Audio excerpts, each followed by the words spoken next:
नमस्कार दोस्तों, स्वागत है आपका आज के इस वीडियो लेक्चर में। हमारी साइंस की टॉपिक वाइज टेस्ट सीरीज चल रही थी, जिसका अगला वीडियो है और इस वीडियो में वेरी इंपॉर्टेंट प्रश्नों को शामिल किया है जो एग्जाम की दृष्टि से इंपॉर्टेंट है। तो वीडियो को अंत तक जरूर देखें।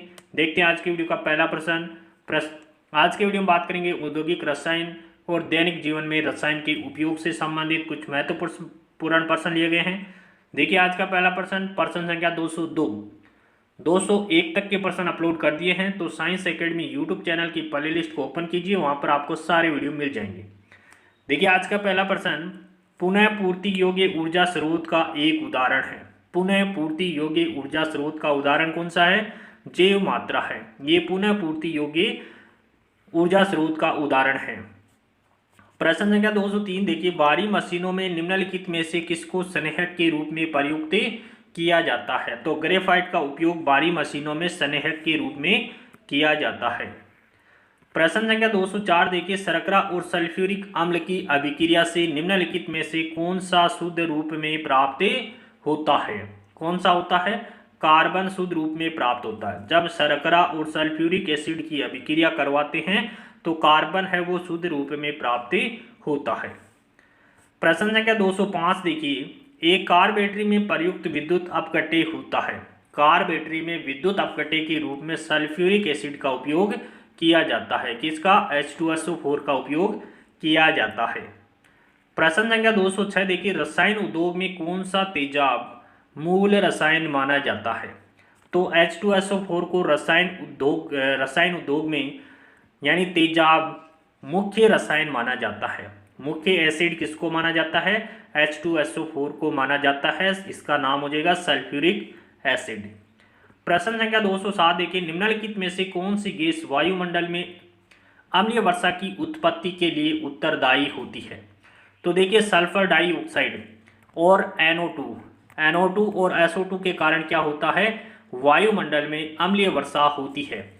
SO2 है वो वायुमंडल में उपस्थित हाइड्रोजन के साथ जल के साथ अभिक्रिया करके SO2 जल के साथ अभिक्रिया करके H2SO4 का निर्माण करती है, और NO2 है वो जल के साथ अभिक्रिया करके HNO3 का निर्माण करती है। किसका निर्माण करती है? HNO3 का निर्माण करती है। ये दोनों इस प्रकार से अम्ल वर्षा करती हैं। प्रश्न संख्या 208 देखिए, तनुगंधक का अम्ल की जस्ते के साथ अभिक्रिया के परिणाम स्वरूप उत्पन्न होती है। तो हाइड्रोजन गैस उत्पन्न होती है। देखिए गंधक का क्या होता है? गंधक का अम्ल कहते हैं H2SO4 की अभिक्रिया जब Zn जिंक जस्ते के साथ करवाई जाती है तो क्या बनता है? ZnSO4 बनता है। ZnSO4 zinc sulphate plus hydrogen gas निकलती है। प्रश्न संख्या 209 देखिए, तांबा कॉपर का शत्रु तत्व कौन सा है? तांबे का शत्रु तत्व कौन सा है? तो गंधक है वो तांबे का शत्रु तत्व माना जाता है।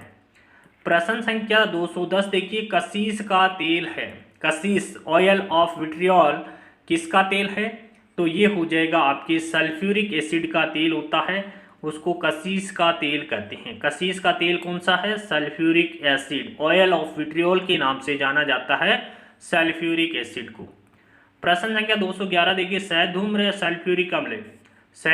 सल्फ्यूरिक अम्ल का रासायनिक सूत्र होता है H2S2O7। सहधूम्र सल्फ्यूरिक एसिड का सूत्र क्या होता है?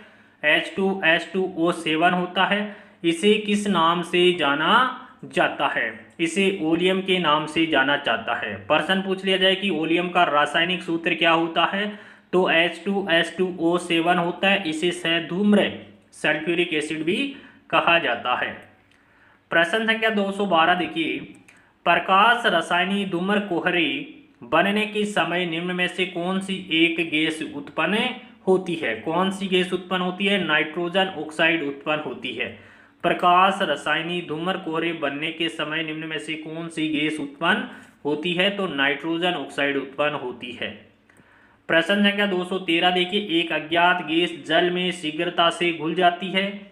गैस युक्त जलीय घोल में लाल लिटमस नीला हो जाता है। यह गैस हाइड्रोजन क्लोराइड HCl के साथ सफेद धूमर भी यानी धुआं भी देती है। यह अज्ञात गैस कौन सी है? तो यह अज्ञात गैस कौन सी है? अमोनिया है। अमोनिया का सूत्र क्या होता है? NH3 होता है। प्रश्न संख्या 214 देखिए, बर्तनों में नॉन स्टिक सतह के लिए प्रयुक्त होता है। तो बर्तनों में नॉन स्टिक का मतलब होता है नहीं चिपकने वाले बर्तन, जिनके खाना नहीं चिपकता है, तो नॉन स्टिक सतह के लिए प्रयुक्त होता है। किसका प्रयोग किया जाता है? टेफ्लॉन का प्रयोग नॉन स्टिक बर्तनों में किया जाता है। प्रश्न संख्या 215 देखिए, निम्न में से एनाइनिक डिटर्जेंट है। एनाइनिक डिटर्जेंट कौन सा है? तो सोडियम लोरिल सल्फेट है, वो अनआयनिक डिटर्जेंट है। अनआयनिक डिटर्जेंट कौन सा है? Sodium lauryl sulphate. प्रश्न संख्या 216 देखिए, एक सामान्य वायुमंडलीय गैसीय प्रदूषक को उस समय बहुत उपयोगी पाया गया है जब वह शरीर की कोशिकाओं में उत्पन्न होता है। इससे हृदय रोग की चिकित्सा होती है और इससे आश्चर्यजनक ड्रग्स वियाग्रा विकसित हुआ है। इसकी खोज पर वैज्ञानिकों को 1998 का औषधि विज्ञान में नोबेल पुरस्कार भी प्राप्त हुआ है।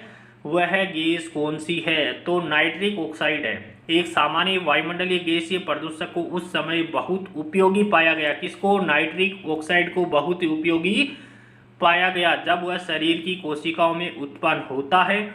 इससे हृदय रोग की चिकित्सा भी होती है और इससे आश्चर्यजनक ड्रग वियाग्रा विकसित हुआ था और इसकी खोज पर वैज्ञानिकों को 1998 में औषधि के क्षेत्र में नोबेल पुरस्कार भी प्राप्त हुआ है। उस गैस का नाम क्या है? नाइट्रिक ऑक्साइड है। प्रश्न संख्या 217 देखिए, पीतल के बर्तन की कलई करते समय गर्म बर्तन के सफाई के लिए प्रयोग किया जाने वाला अमोनियम क्लोराइड चूर्ण से निकलने वाला धुआं तो कौन सा है? अमोनिया और हाइड्रोक्लोरिक एसिड का होता है। पीतल के बर्तन की कलई करते समय गर्म बर्तन के सफाई के लिए प्रयोग किया जाने वाला जो अमोनियम क्लोराइड चूर्ण से निकलने वाला धुआं है वो किसका धुआं होता है? अमोनिया तथा हाइड्रोक्लोरिक एसिड का धुआं होता है। प्रश्न संख्या 218 की बात करें, क्वार्ट्ज किससे बनता है? क्वार्ट्ज किससे बनता है? तो ये बनता है आपके कैल्शियम सिलिकेट से। क्वार्ट्ज किससे बनता है? कैल्शियम सिलिकेट से बनता है। प्रश्न संख्या 219 देखिए, रात्रि में पेड़ के नीचे सोना हानिकारक है क्योंकि पेड़ छोड़ते हैं कार्बन डाइऑक्साइड गैस छोड़ते हैं। प्रश्न संख्या 220 देखिए, कोयला निर्माण की प्रारंभिक अवस्था कौन सी है? कोयला निर्माण की प्रारंभिक अवस्था कौन सी है? पीट है। और सबसे अंतिम अवस्था कौन सी है? एंथ्रेसाइट है। ये तो क्या है? अंतिम अवस्था है। कोयला निर्माण की अंतिम अवस्था कौन सी है? एंथ्रेसाइट है। और प्रारंभिक अवस्था कौन सी है? पीट है। देखिए इसको याद रखना, एक ट्रिक है पीलीबीए। पीलीबीए आपको याद रखना है। सबसे प्रथम या प्रारंभिक अवस्था पी से पीट हो जाएगा। सबसे प्रारंभिक अवस्था है पी से पीट और सबसे अंतिम अवस्था देखिए ए अंतिम में आ रहा है, लास्ट में आ रहा है, तो अंतिम अवस्था कौन सी हो जाएगी? एंथ्रेसाइट हो जाएगी। अब देखिए इसको कैसे याद रखना है। सबसे पहले पी से पीट याद रखना है। पीट में कार्बन की मात्रा कितनी होती है? 60% होती है। ली से क्या हो जाएगा? ली से लिग्नाइट हो जाएगा। लिग्नाइट में 67% कार्बन होता है। बी से क्या हो जाएगा? बिटुमिनस हो जाएगा। कार्बन की मात्रा 80% पाई जाती है। और ए से क्या हो जाएगा? एंथ्रेसाइट हो जाएगा। और एंथ्रेसाइट में कार्बन की मात्रा कितनी पाई जाती है? 90 से 98% पाई जाती है। इसी कारण से एंथ्रेसाइट को उत्तम श्रेणी का कोयला भी माना जाता है और सबसे ज्यादा कार्बन की मात्रा इसमें पाई जाती है। प्रश्न संख्या 221 देखिए, मुलायम कोयला के नाम से जाना जाता है। तो बिटुमिनस को मुलायम कोयला के नाम से जाना जाता है। बिटुमिनस को मुलायम कोयला के नाम से भी जाना जाता है। प्रश्न संख्या 222 है, निम्न में से सबसे सख्त कौन है? सबसे सख्त कौन है? तो हीरा सबसे कठोर होता है। सबसे कठोर कौन है? हीरा है। प्रश्न संख्या 223 देखिए, कोयले के निम्नलिखित प्रकारों में से किस एक में शेष प्रकारों की अपेक्षा अधिक प्रतिशत अंश कार्बन का होता है? अभी अभी बात हुई कि सर्वाधिक कार्बन की प्रतिशत मात्रा किस में पाई जाती है? एंथ्रेसाइट में पाई जाती है। कितनी पाई जाती है? 90 से 98% कार्बन इसमें पाया जाता है। इसी कारण से सर्वोत्तम श्रेणी का कोयला किसे माना जाता है? एंथ्रेसाइट को माना जाता है। प्रश्न संख्या 224 देखिए, बाहरी जल एक प्रकार का, तो बाहरी जल क्या है? भारी जल है वो एक प्रकार का मंदक है। भारी जल का सूत्र क्या होता है? D2O होता है। भारी जल का सूत्र क्या होता है? D2O होता है। और ये क्या काम है इसका? मंदक का कार्य होता है।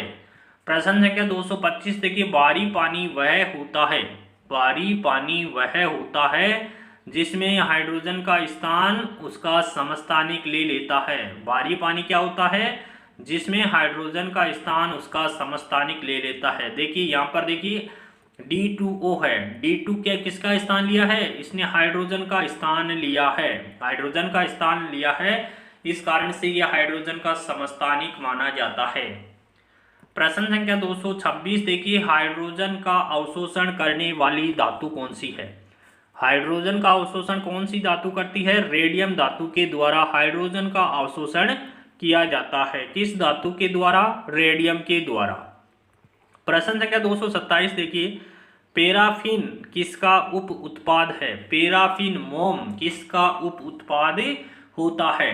तो पेट्रोलियम परिशोधन का उप उत्पाद होता है पैराफिन मोम। प्रश्न संख्या 228 देखिए, कार के इंजन में नोकिंग से बचने के लिए, कार के इंजन में नोकिंग से बचने के लिए प्रयोग में लाया जाता है टेट्रा एथिल लेड का प्रयोग करते हैं। लेड टेट्रा इथाइल या टेट्रा एथिल लेड का प्रयोग कार के इंजन में नोकिंग से बचने के लिए किया जाता है।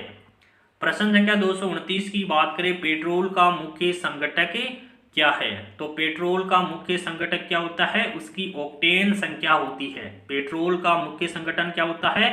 ऑक्टेन नंबर होता है। प्रश्न संख्या 230 देखिए, बाहरी वाहनों में डीजल का इस्तेमाल किया जाता है। क्यों किया जाता है बाहरी वाहनों में डीजल का इस्तेमाल? उच्च क्षमता और आर्थिक बचत के कारण बाहरी वाहनों में डीजल का उपयोग किया जाता है। प्रश्न संख्या 231 की बात करें, नॉर्मल ब्यूटेन और आइसोब्यूटेन है। नॉर्मल ब्यूटेन और आइसोब्यूटेन है वो चेन आइसोमर है। नॉर्मल ब्यूटेन और आइसोब्यूटेन क्या है? चेन आइसोमर है।